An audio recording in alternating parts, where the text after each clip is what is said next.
We've dressed forgiveness up as a personal choice, as a moral obligation, and in doing so, handed power back to the people who took it in the first place. There is a piece of advice so thoroughly embedded in self-help culture, therapy speak, and spiritual tradition that questioning it feels almost transgressive. It goes like this: forgiveness isn't for them, it's for you. Holding on to anger is like drinking poison and expecting the other person to die. Let it go. Release it.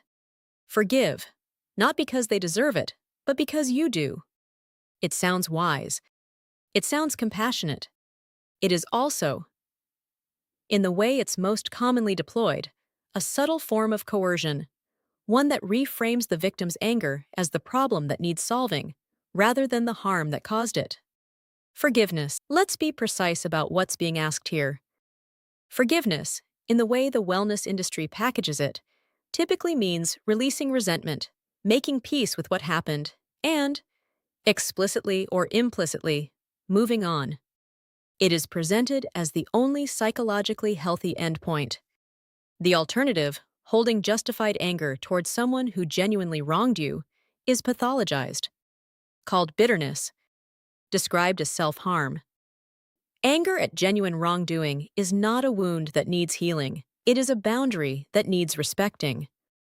This framing does something worth noticing. It takes an act that harmed you and then makes your response to that act the thing requiring correction. The person who was wronged must do the emotional labor of forgiveness. The person who did the wronging is largely absent from the equation.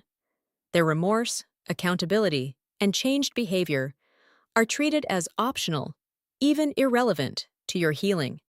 You can forgive someone who has shown no remorse, made no amends, and would do it again. In fact, you're encouraged to. That is a remarkable thing to ask of someone.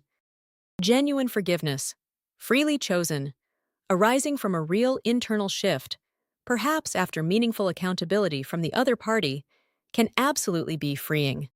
Research does support that chronic, ruminating resentment is corrosive to the person carrying it. No one is arguing otherwise. The problem is not forgiveness itself. It's the obligation attached to it. The implication that until you've forgiven, you're doing your own recovery wrong. There is a version of let it go that is wisdom, and there is a version that is just a polite instruction to stop making people uncomfortable with what was done to you. Some things are worth being angry about for a long time. Betrayal by someone you trusted, abuse, sustained cruelty, being lied to in ways that cost you real things, years, money, health, opportunity.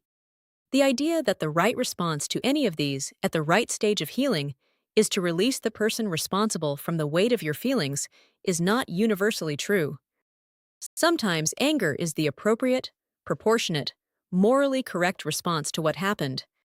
Maintaining it isn't pathology, it's integrity, forgiveness or acceptance.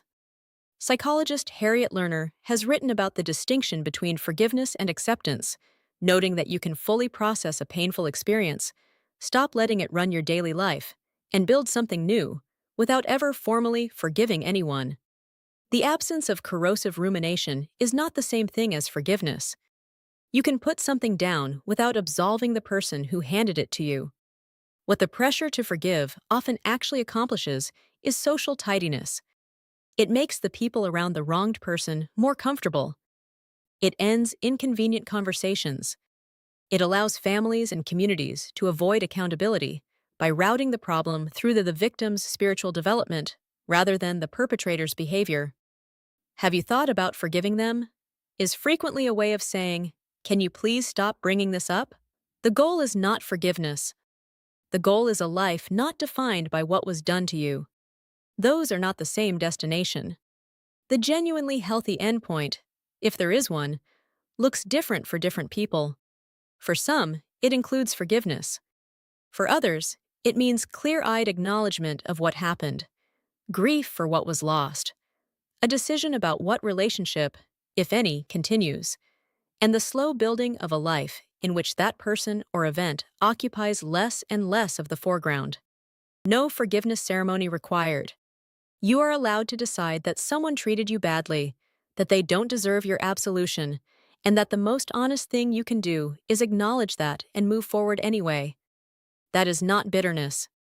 That is not poison. That is a person who knows what happened, knows what it was worth, and has chosen not to pretend otherwise. You don't owe anyone the comfort of your forgiveness. You only owe yourself the truth.